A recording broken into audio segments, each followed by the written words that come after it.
and welcome all. Thank you for tuning in to Cedarly Radio, your guide to films playing at the Art House for the week of February 15th to February 21st. My name is Aaron Spears. And I'm Dave Huffman. On this week's episode, we'll be discussing Nadine Labaki's Capernaum. We'll also be discussing the BAFTA Awards, movie obsessions, the benefits of watching films on physical media, and our Cedarly 3 picks for filmmakers who cast their films with non-professional actors.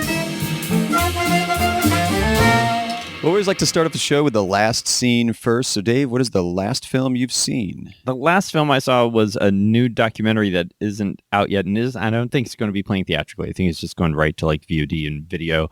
It's called Master of Dark Shadows, which is a documentary all about Dan Curtis, who is the creator and producer of the classic daytime supernatural science fiction-y soap opera from the late 60s, early 70s, Dark Shadows, that was adapted into a very terrible feature film by Tim Burton, starring Johnny Depp, of course, a few years ago. But the original TV show is just really kind of fun.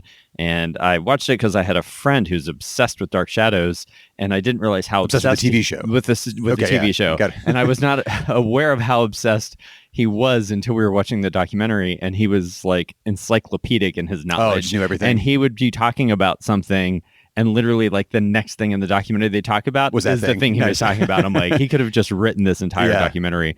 It was live commentary. It was like watching it with a super fan, so it was kind of fun. And it was interesting because I didn't know really anything about his this man's career. He also produced the classic TV movie Trilogy of Terror that people still talk about, with a killer little like the doll, the crazy little African doll that kills with a knife, goes after, I think is it Karen Black? I think it is. I think so. Or it's that era, probably. Yeah, that era. So it was an interesting little film.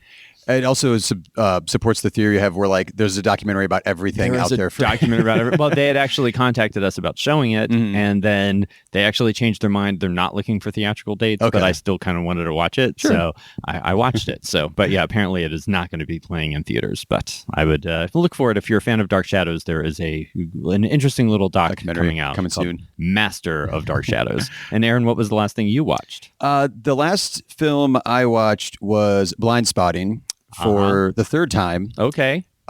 So that will just be my endorsement. You should watch. People should watch it. It's fantastic. I saw one of your posts, I think, on Instagram, where you were talking about how much you love whatever people were doing in Oakland, California. Yeah. Because Sorry to Bother You was near the top of my list. Blindspotting is near the top of my American film list this year. See, I like Blindspotting, but I actually had some problems with it personally. I wasn't I did not find it very authentic in some ways. Like the big kind of climactic moment, it shifted gears so much in this dramatic moment towards the end, not to have like too many spoiler alerts, but I just felt like it was such a weird kind of element that didn't exist previously in it, really, that they have just some kind of build up where they do kind of wrapped like together as they're just like hanging out. And so I should say, like, the third time watching it, I was listening to the audio track or the audio commentary, which good, shout out to Physical Media. Get a good commentary track.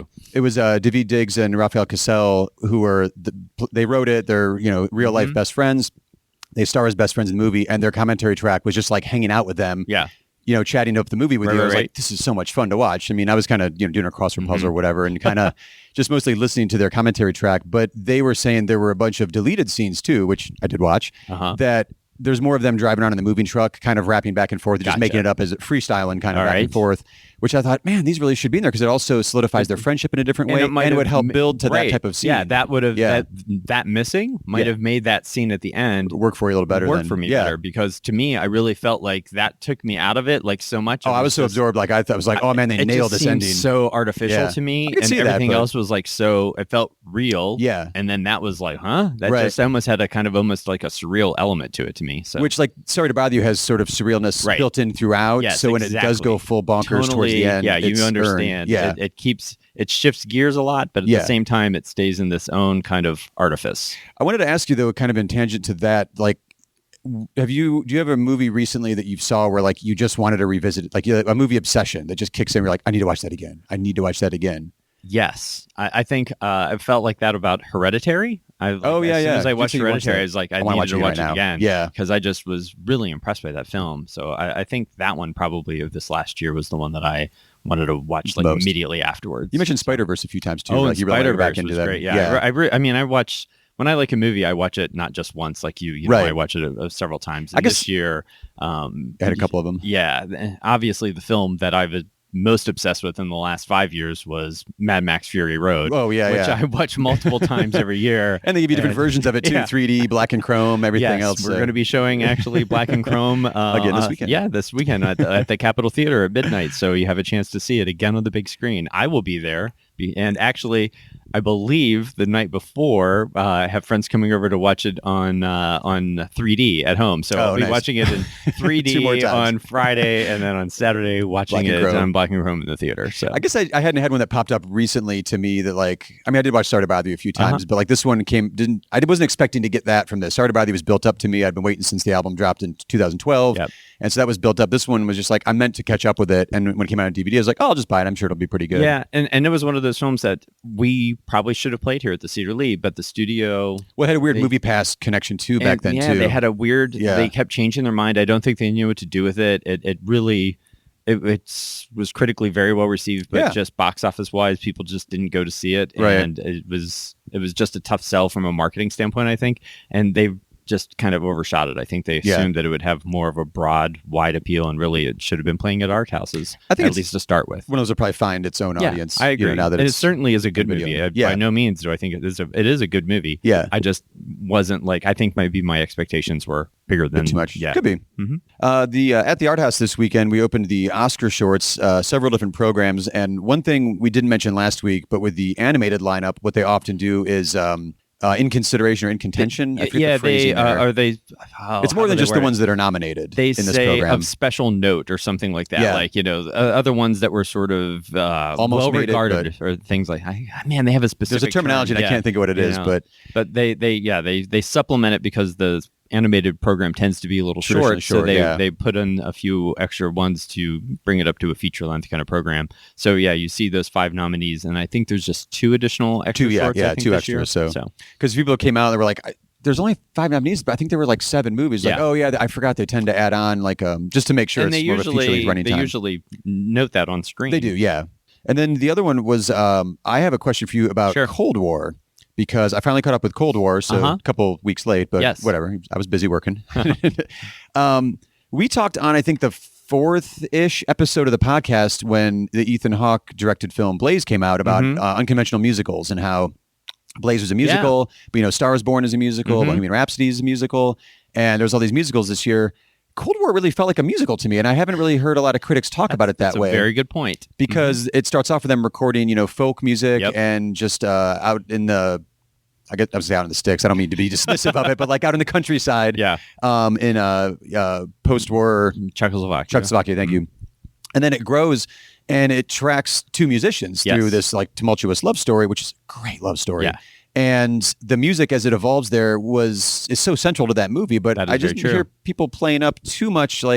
It's like an evolution of music too. You hear folk music with just a gristly farmer and a harmonica at the beginning. Yeah. But then there's also a Rock Around the Clock gets played at a certain point. Yeah. I was like, holy crap, that's right. Rock and roll comes in here. Yep. And then she goes nuts and hits the dance floor, and it's you can just see an amazing scene. The craze that rock and roll was when that first was heard by people. She records an album and becomes almost becomes a recording sort of a star, but not really ever a big star. Right. And you're right. It is sort of in the unconventional musical vein. I would absolutely agree. It certainly has that haunting kind of theme throughout it. It does. Song, the Oi Oi Oi song. I love it.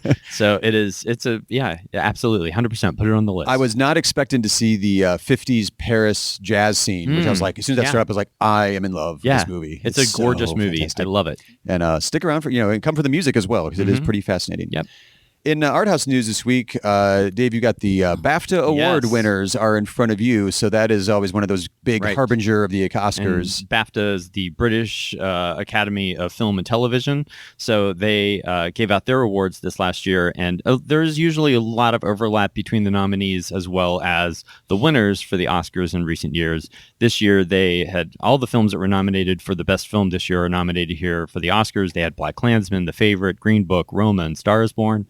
And of course, Roma won. So Roma kind of keeps pushing itself as more the front runner now. I think it is getting more and more likely that we're going to have our first foreign language subtitled, spoken in a different language if you want to get all technical again, Mr. the artist.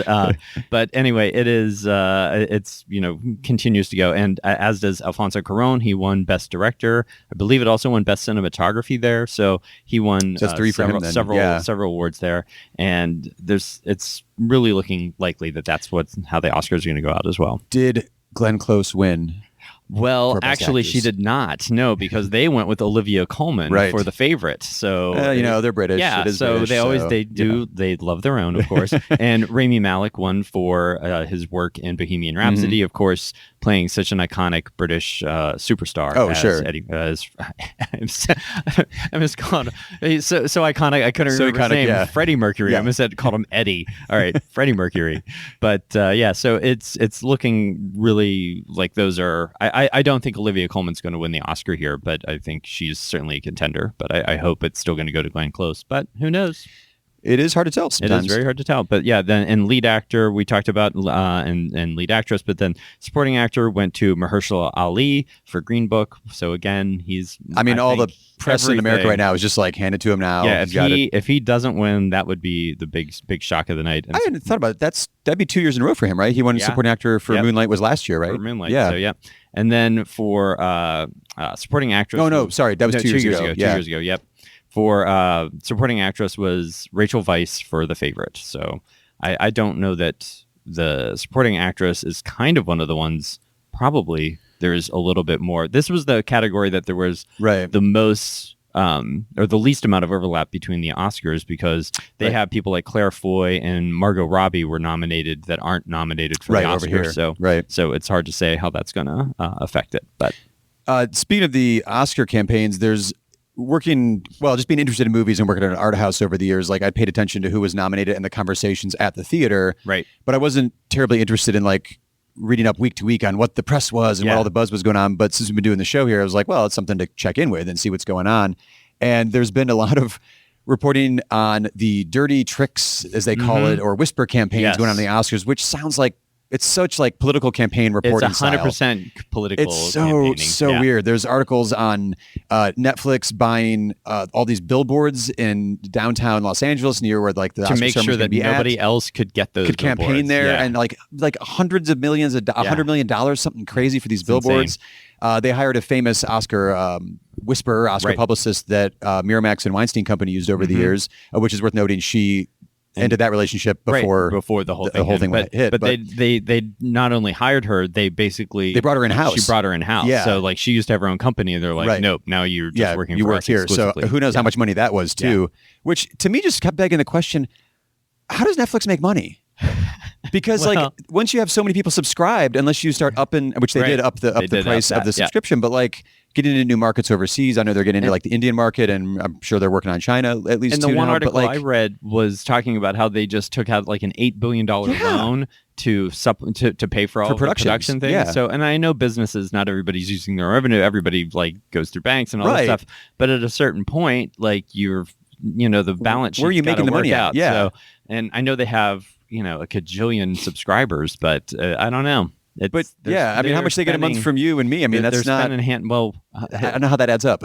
If we were their only 2 subscribers, Aaron, they'd be in real bad shape. I mean, if you extrapolate that out to like, I mean, friends and family, like we all like share passwords and stuff. It's not even full accounts sometimes. Yeah, and I know that they're working on ways to kind of crack down on that, but it is very interesting to see the longevity of this. And right now, they're just trying to establish themselves as such a major player. I think they want to have the sort of industry dominance like you see with Amazon in certain ways, that I think that they want to do that. And it's interesting, like we were talking about Amazon also being a competitor for this kind of stuff and being a little bit more supportive of theatrical things than Netflix is. But I know that they both have such deep pockets that it's intimidating for anybody else to be able to acquire some of these interesting films. But like Amazon, at least you're like, I see where like you're making tons of money because like people do so much shopping on Amazon anyway. Like there's other revenue coming in that way. But we also probably should mention from last week, we were talking about Sundance, and Amazon was one of the major acquisition deals going on there, that any of the movies we were mentioning, there's a good shot those will play at the art house and because they're committed to theatrical release in a way that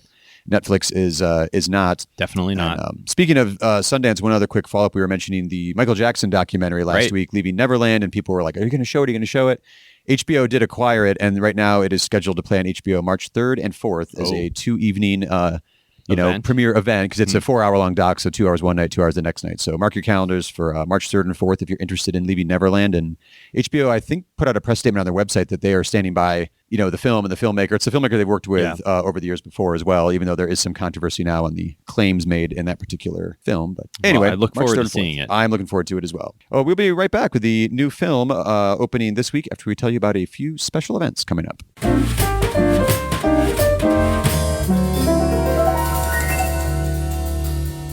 And this week we have some special events coming up, including our ongoing Bolshoi ballets on the big screen. This Sunday, February 17th at 11 a.m., we have an encore screening of La Bayadère. The National Theater also is continuing with I'm Not Running, the new play written by David Hare, Wednesday, February 20th at 7 p.m.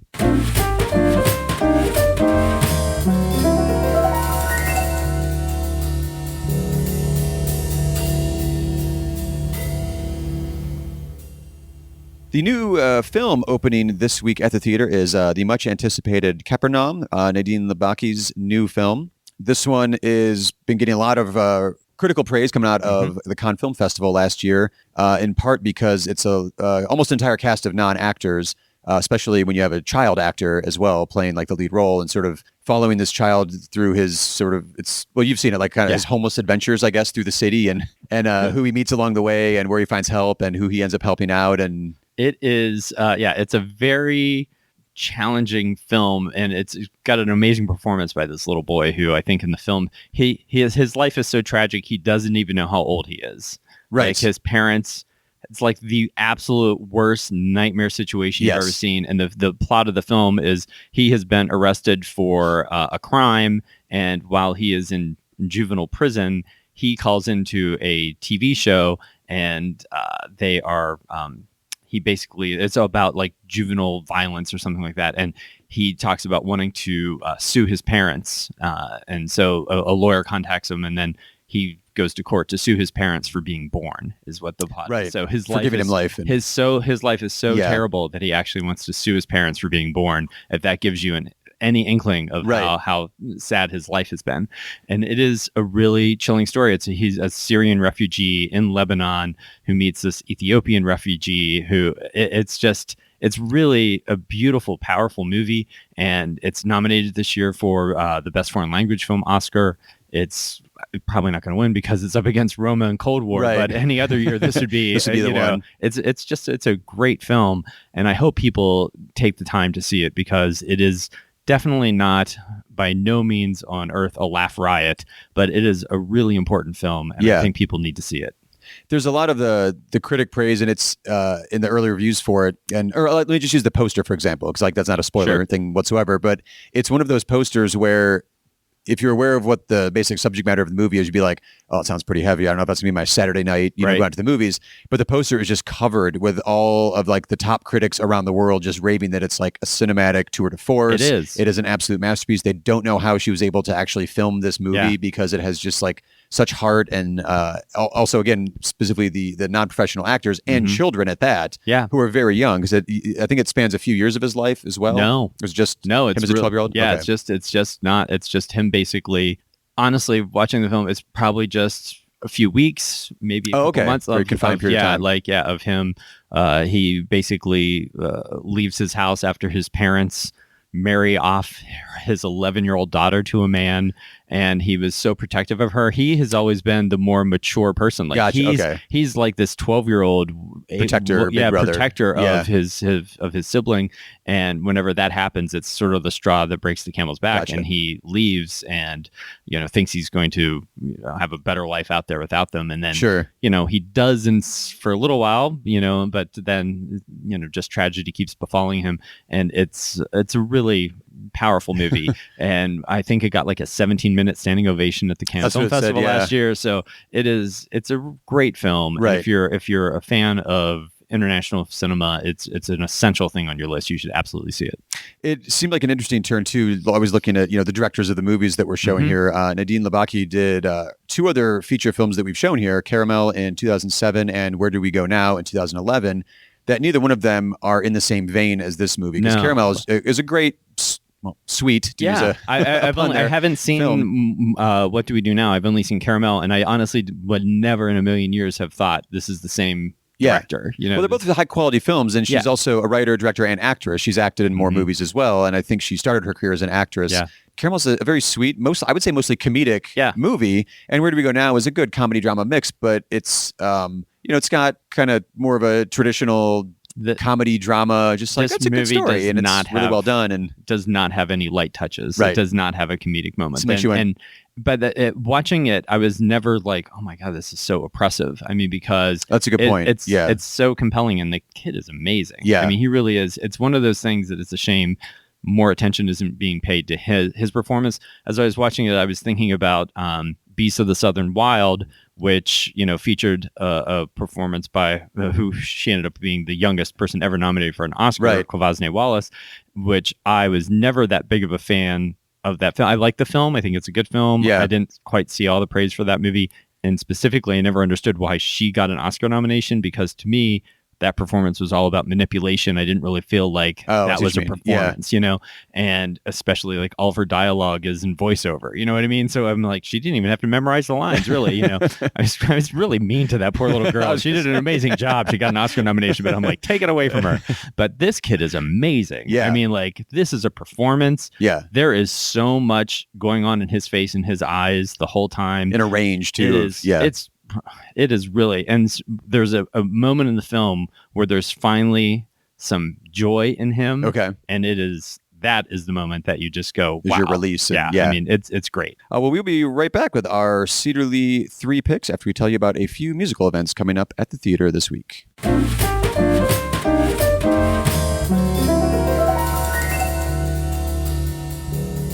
Turner Classic Movies and Fathom Events continue with the kind of monthly classic screenings. My Fair Lady, the 55th anniversary, is playing Sunday, February 17th at 1 p.m. and Wednesday, February 20th at 7 p.m. This is, of course, the classic Lerner and Loewe musical. And since we're in the middle of Oscar season, just a reminder of everyone, My Fair Lady was one of those movies that year. It was nominated for 12 Oscars and won 8 in 1964. Everybody but Audrey Hepburn basically won on that Audrey. one. But, I think her career she did just okay. fine. Yeah. And we also have our ongoing Real Science program with the Cleveland Museum of Natural History. We have an added show Thursday, February 21st at 7 p.m. of a new documentary called Genesis 2.0. It's a documentary about people that go to Siberia during the thaw and hunt for giant mammoth tusks. And after that film, there'll be a discussion hosted by Roberta Muehlheim from the museum. She is the assistant curator of the Department of Vertebrate Zoology.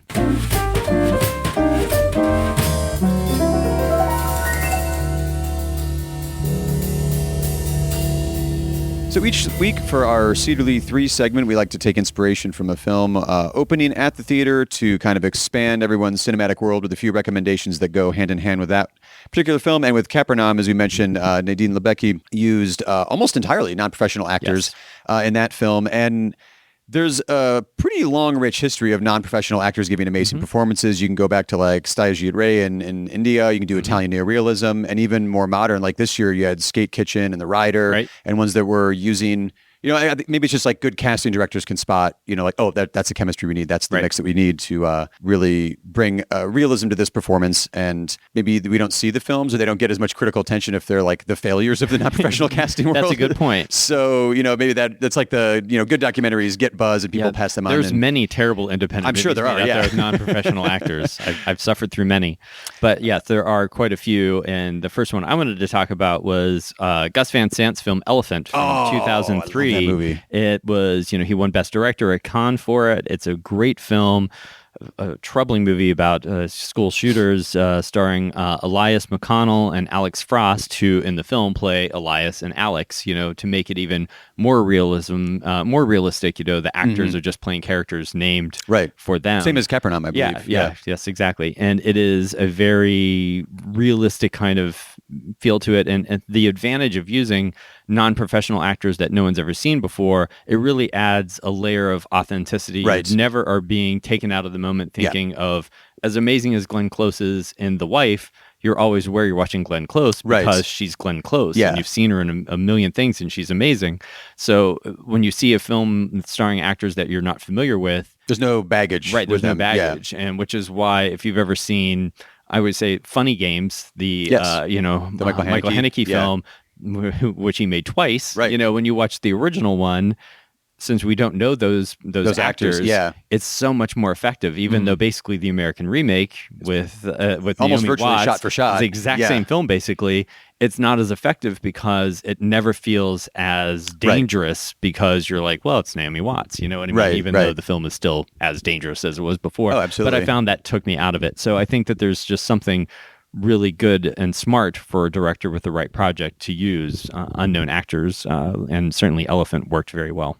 And Aaron, what is one of your recommendations? Well, I don't really have these in order, but just because we were just mentioning it, was I'm a big fan of Beast of the Southern Wild. Sure. Oh, there you go. Well, I can. But again, like you said, it wasn't necessarily because of. I thought it was a fine performance. I'll let you pronounce her name. Mean Quavazne Wallace? Yes, thank Oscar you. nominee Quavazne Wallace. It's a fine performance. It's a fine performance. Her dad, I thought, was kind of more the emotional core because he was kind of going through the ups and downs, and also it's a bit more of a tragic story on his part. But I really liked that blend of magical realism mixed in with that. And like you had mentioned, I think off mic before, like as soon as I saw the movie, I was really curious. Like, this is a first time feature filmmaker. I can't wait to see what he does next. I was much more jazzed because I was like, well, I have this movie to enjoy for a few years while he makes something else, which he also hasn't yet. So I'm still waiting on that one. And that was from 2012. So any day now, hopefully. But I hope he's listening. Yeah.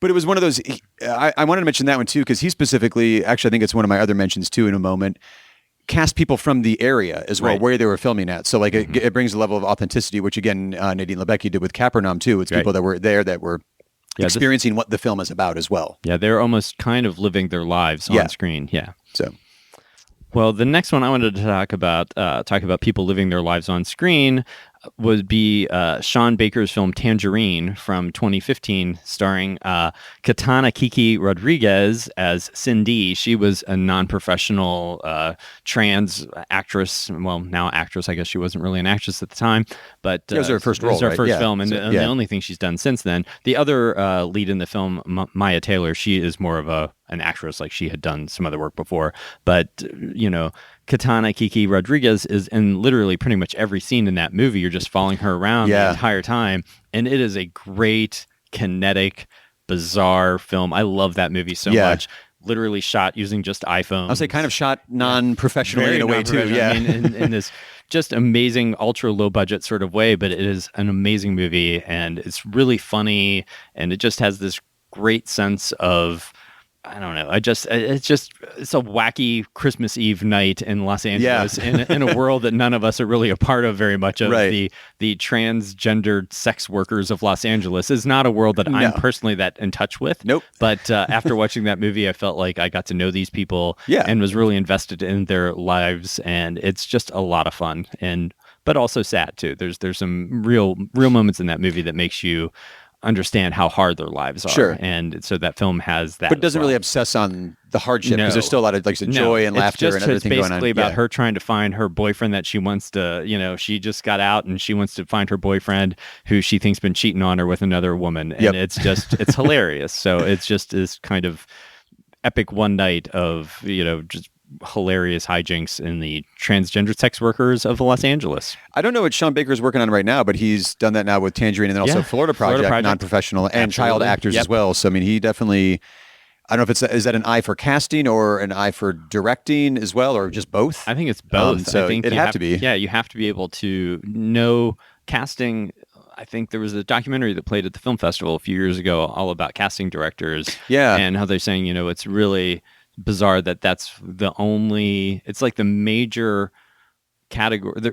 Those people aren't eligible for an Oscar. There isn't a casting director Oscar. Yeah. And there should be, because casting a film together that is really absolutely important. And that's you can't, your film is going to fail if you don't have the right people in it. Right. And it's got to be even harder if you're looking for someone that doesn't have a body of work that you can go back on and know that they're going to be able notice to them somehow. Yeah. You actually have to go through Elephant or one of these where if you're casting non-professionals, it's I think, was it Gus Van Sant or Cameron Mitchell did like, back when MySpace was a thing, they did casting via just send me videos. So like you're going through thousands and thousands of videos to find like that one person that pops for you. And you might obviously know that who kind of you have visually like a look that you're going for, so you can weed out some people. But still, like that's such a laborious process. They're going to get in front and be able to like hit their mark and do all the things. Or have chemistry with a co-star. Or... And Elephant, the vast majority of that movie was improvised, and there's so many long shots in that movie that it's you've got to be hitting your marks and doing a good job. Exactly 3 minutes into a take. There's not a whole lot of editing in Elephant.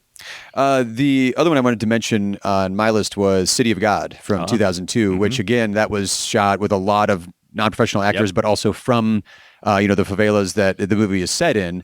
And I guess I'll just repeat what I was saying with Beast of the Southern Wild. That was one where it's a subculture or a regional area that like I have no connection with, and you just feel, especially with like City of God, you feel just like the heat and the grime and but also like the friendship and other things that's going on in that story, that it just comes across so viscerally on screen. You're like, I can't believe these are non-professionals. But again, you can get that with good direction, good casting, and then also people that they know how that feels because they live it as well. So my second one, City of God. Well, to that same point, my final one on my list would be Todd Browning's Freaks from 1932. Oh, we have a trend going here. I'll tell you in a minute. All right. I love it. But that obviously there are some professional actors in the film, but the vast majority of the cast are the circus freaks. And these were not people that were professional actors by any means. And but performers, though, in a way, though. Performers, but that's different. You know what absolutely. I mean? And it is one of the great horror films of all time. And we showed it a few years ago for the Late Shift. And it was still haunting. It's such a great, weird, creepy movie. And it was banned for many years in some countries, and some people still see it as exploitation. But, this is, at the time, how these people made their living, and this is what the only way that they could, survive in a world. So I don't necessarily see it as exploitation in that sense, but it's very, it's a chilling film. And if you've never seen Freaks, definitely check it out. It's a true American classic and one that everyone should see. And as I've been learning from a coworker saying, if it's a classic movie, search YouTube. It's probably on YouTube, because we've been looking at there's tons of film noir stuff on YouTube. And I was like, really? All right. And looks pretty legally good. Or illegally? Well, I'm just saying it's on YouTube. Well, you know how I feel about that. My last one, which completes the theme, was I mentioned at the top of the segment how there's a long kind of history of this going on throughout film history throughout the world. It's still an American film, but The Best Years of Our Lives, one of my favorite William Wyler films from 1946, cast the actual World War II veteran Harold Russell as the gentleman who has lost his hands in the war. And it's a really interesting, it's one of my favorite kind of golden age of Hollywood movies, because it doesn't have a lot of the golden age tropes of just like that super soft focus as people, come together and kiss. And, there uses a lot of long shots and like holds shots to let the performers actually perform rather than kind of putting together the performances through editing or anything like that. And Harold Russell, as a non-professional actor, completely holds his own and next to everybody, and I think is kind of the heart of that movie. Myrna Loy, right? Yeah, I think so. Myrna Loy. And it's heart-wrenching, but also it unflinchingly looks at, in a post-World War II way of like what returning vets were dealing with. Back then, it wasn't just like this waxing nostalgic, the Great War, and all, like, no, there are problems. There's not PTSD isn't mentioned, but you can see it on screen in that movie. Yeah, every shot of that movie, you see the cost of war. Yeah, absolutely. Of the damage that is done to him, not just emotionally, but physically. Physically, obviously. And it was before PTSD wasn't. It was like shell shock called back then. They just called it. So. It's a great film. It's one of it absolutely is essential viewing if you've never seen Best Years of Our Lives. Good pick, Aaron. Thanks. Next week's episode, we will be discussing Joe Pena's Arctic and Sean Snyder's To Dust. And since we're opening two new films that feature film debuts from their directors, I will be taking a look at our favorite debut feature films next week on our Cedarly 3 list. And actually next week, I will be out of town, and we'll have a guest co-host next week with Sam Allard from the Cleveland Scene. As always, thank you for tuning in to Cedarly Radio and lending us your ears this week. All the music heard on the show is original music written by Grant Heineman and performed by the New Heights Jazz Ensemble, used with their permission, of course. Visit clevelandcinemas.com for correct showtimes and to purchase advance tickets. Also, there are links in the show notes. You can use those if you'd like as well. Follow us on Facebook, Twitter, and Instagram. We are at Cedarly Theater, spelled with an R-E at the end because we're fancy like that. Don't forget to subscribe to the show wherever you find your podcast, and while you're subscribing, leave us a rating and review review, or better yet, tell a fellow film geek about the show. We'll see you at the movies.